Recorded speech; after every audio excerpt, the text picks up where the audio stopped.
Yes, well, as we get older and older, I'm 77 right now. You can't live forever, you know. So if this procedure I'm going to have to clean the blood doesn't work, then I've got probably a few more months to make it before my kidneys shut down, you know. So that's kind of why I'm kind of going along with the interview at this time.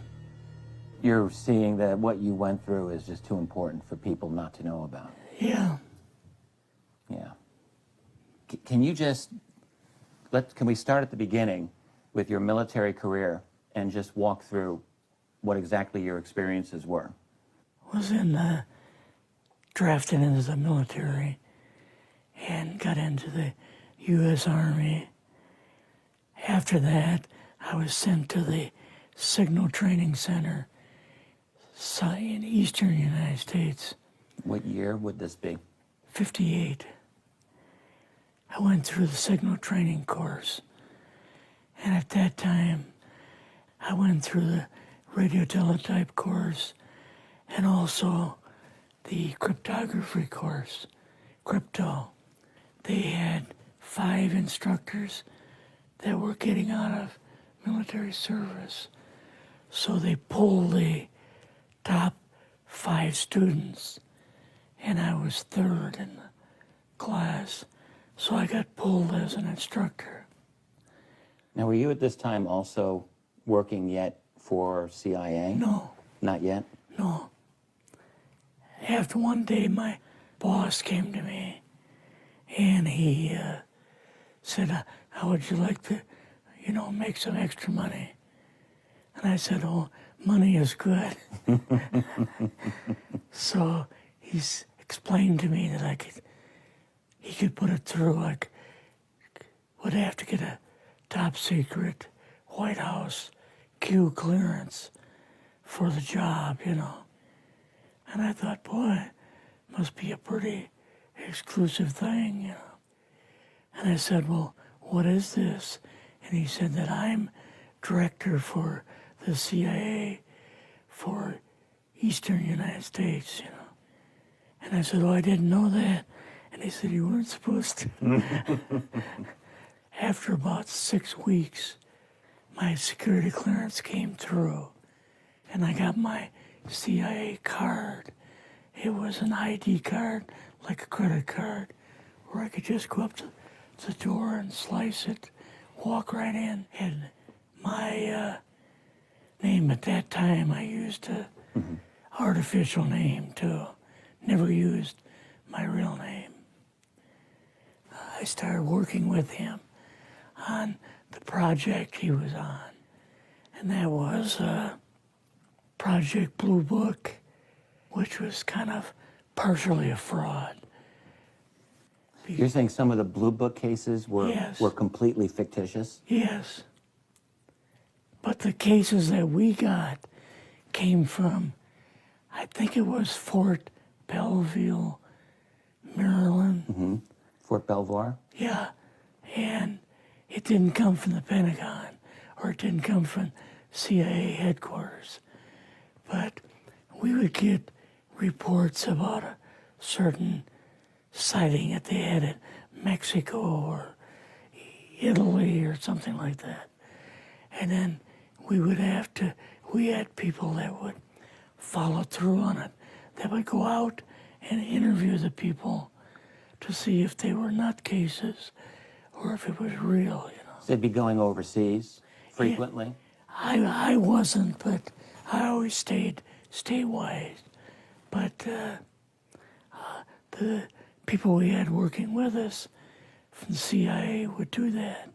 We would get like a new report probably a couple times a week. I was coming into the Army fresh off the farm, so I really didn't have much knowledge of anything, but my boss filled me in on Project Blue Book and what they had found so far.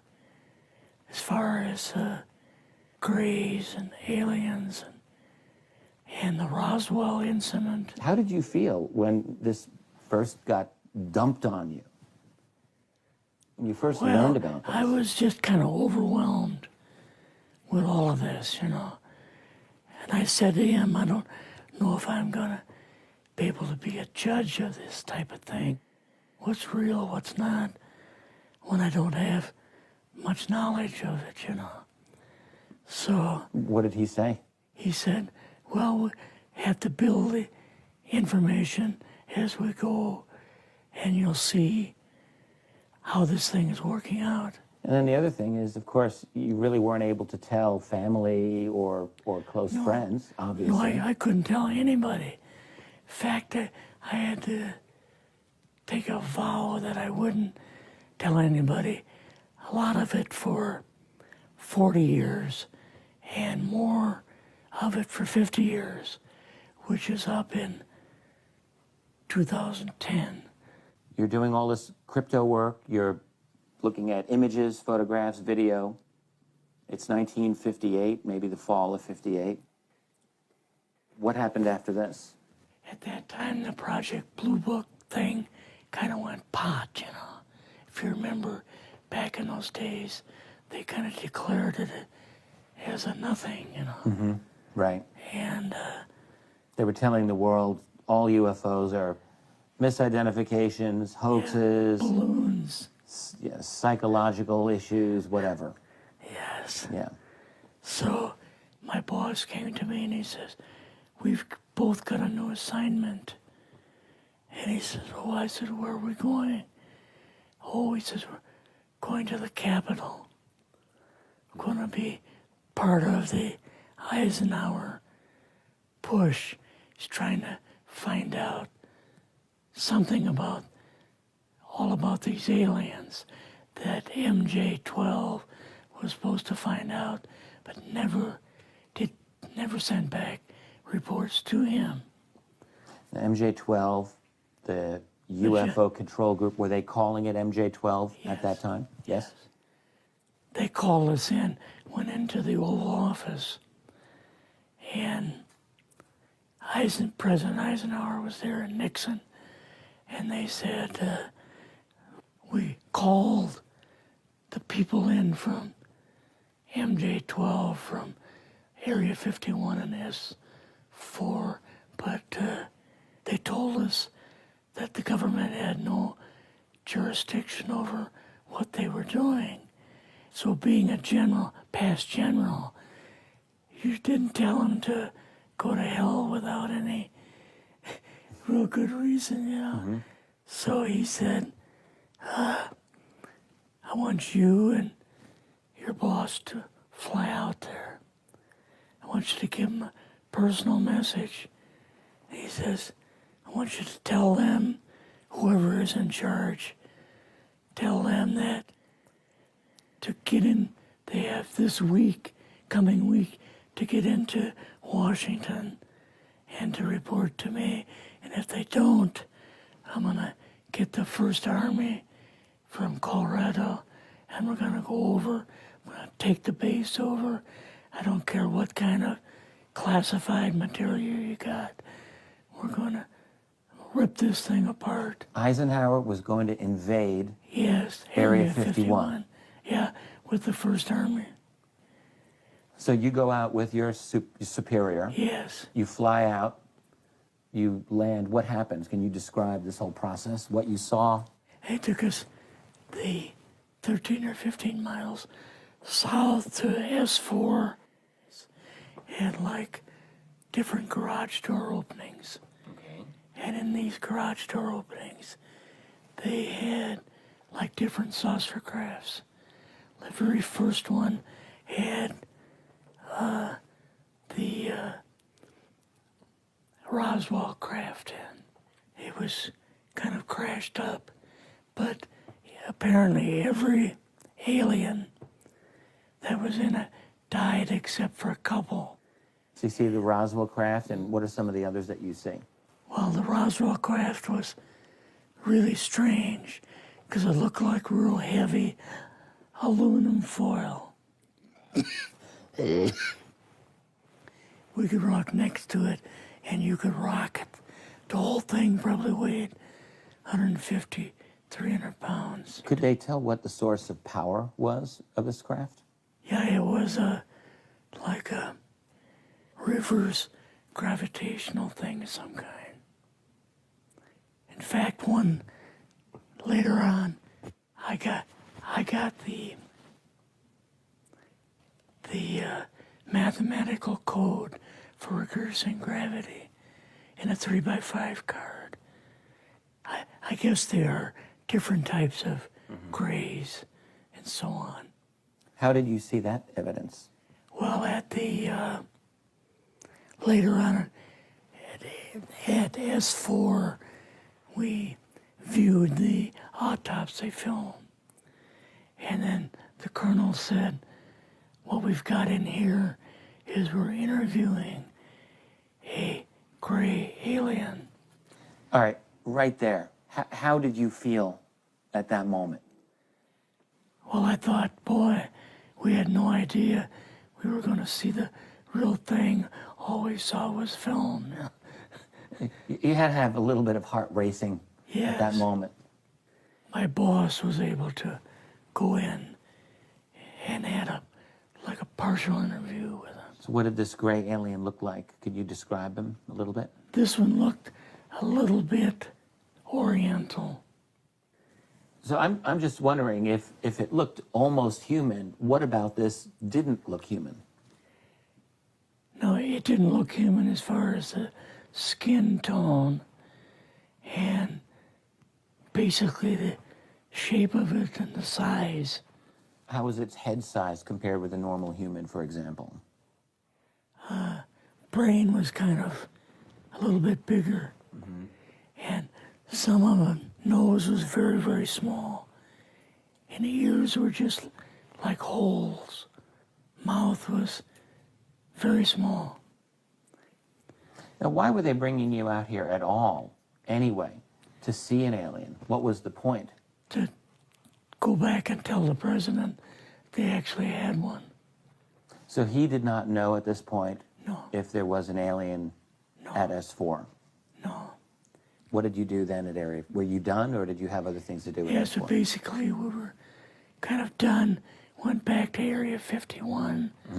They took us into the main building, and there we saw a U-2, which of course we didn't know existed. And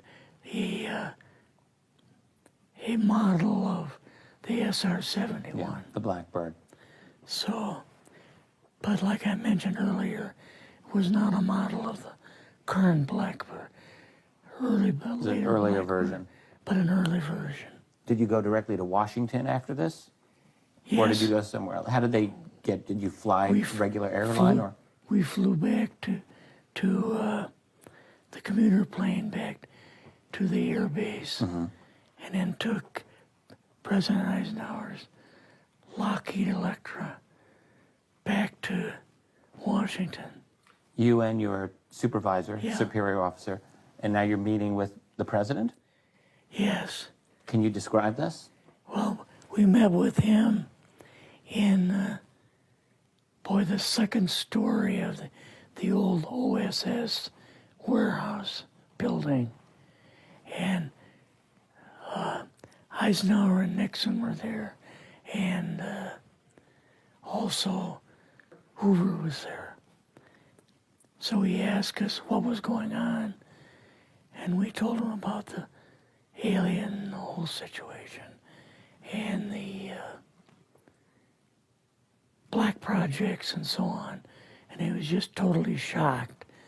He appeared for the first time to be worried. You know, like he was worried. I would think that Eisenhower would, I mean, he certainly knew that flying saucers were real. Yes. He knew that there were aliens. So I guess I'm just wondering, what would he have been, really surprised about?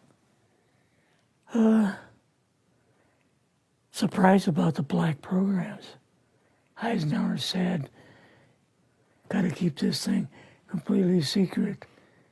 You know, can't talk about this.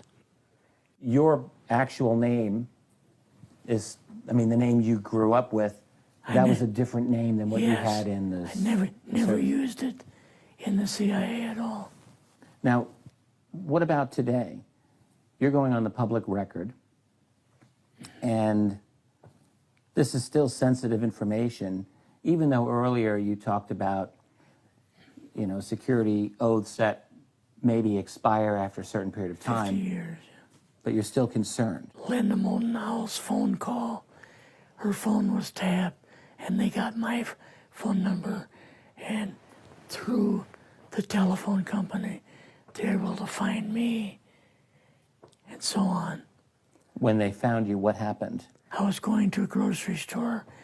Two guys in a black suits come out of a black Lincoln town car and came over to see me. And they told me that I better not publish anything or talk to Linda about any more things. So at that time, I did, you know, I stopped. That was enough to intimidate you. Yes. Rather remain anonymous. Never show my face on anything. Really, thank you for doing this. Yes, this was, I guess, kind of a good idea because I feel much better having talked about it. I kind of feel like there's a load off my shoulders Really? because I had an awful lot of secrets that I had kept over